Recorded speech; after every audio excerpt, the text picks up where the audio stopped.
আলু কাউন্সে 70 টাকা 75 টাকা, যে আলু গত বছরের সিজনে ছিল 20 টাকা 25 টাকা। কোন কারণে 70 টাকা আলু 40 টাকা বিক্রি করলো? কেন ঠেকাতে পারবেন না? এখন সেই আলু কিন্তু গ্রামে 11 টাকা, ঢাকা কেন 25 টাকা? কেন কেন এমন হবে? কেন ভরা মৌসুমে ধান চালের দাম কেন এত বেশি হলো? কেন আপনাদের দাম বেশি? কেন কেন আপনাকে 100টা ফোন করে ভ্যাট ট্যাক্স প্রয়োজন করে কেন আপনার ডিজেলের দাম হবে, ফুটের দাম হবে ডবল করতে যাচ্ছেন? কেন? এই চ্যানেল বিভক্ত আছে। এই চ্যানেল হলো আপনারা সঠিকভাবে আপনাদের দায়িত্ব পালন করছেন না, সেই কারণে অবস্থা যেটা একটা আগের মতো অবস্থা ছিল।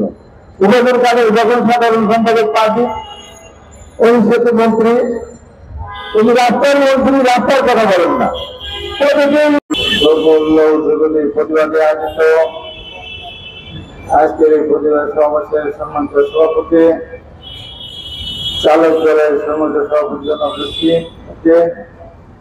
আজকের অনুষ্ঠানের প্রধান অতিথি যে সম্মানিত ভাইস চেয়ারম্যান, তাদের ছাত্রতা, তাদের সংসদ সদস্য ভাই উপস্থিত আছেন, নির্বাহী সদস্য আমাদের অত্যন্ত প্রিয় রহমতুল্লাহ ভাই, উপস্থিত আছেন কাজী মনির, সাধারণ সম্রাট সহ বিভিন্ন পর্যায়ের সম্মানিত নেতৃবৃন্দ, তারপরে সাধারণ সম্পাদক সহ নেতৃবৃন্দ, প্রিয় সাংবাদিক ভাই, আসসালামু আলাইকুম। আসলে আমরা এইভাবে চেষ্টার সঙ্গে দাঁড়াবো এটা কিন্তু আমরা চিন্তা করিনি। আমরা তার কাছে দাবি করবো, তার কাছে দাবির জন্য আমরা এখানে দাঁড়িয়েছি। বলেন তো, এত রক্ত, এক সালে রক্ত দিলাম, অত্যাচিত হলাম, নির্যাতিত হলাম, আহত হলাম, জেল থাকলাম, ইলেকট্রিক শক ছিল, পেঁয়াজ ছেলে আমাদের চোখ মুখ ঝাঁকড়া হয়ে গেল,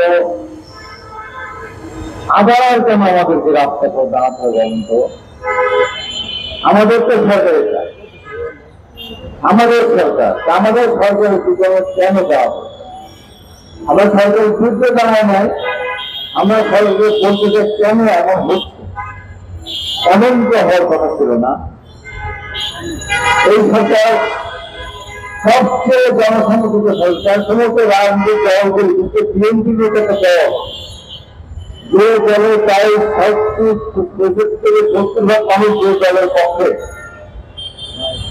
2014 সালে স্বাধীনতা নির্বাচন সদস্য হতে পারত, একাই কিন্তু সন্ত্রাসীদেরকে আতঙ্ক পেত। এরকম দল আপনাদেরকে সমর্থন করেছে, করে যাচ্ছে। তার ছেলে কেন যোগ্য মূল্য কমে না? কেন সিন্ডিকেট আরো সহজ পায়? আমি একটা প্রশ্ন দিয়ে হতে চাই, কয়েকদিন আগে যে কোনো 2-3 একটা থাকে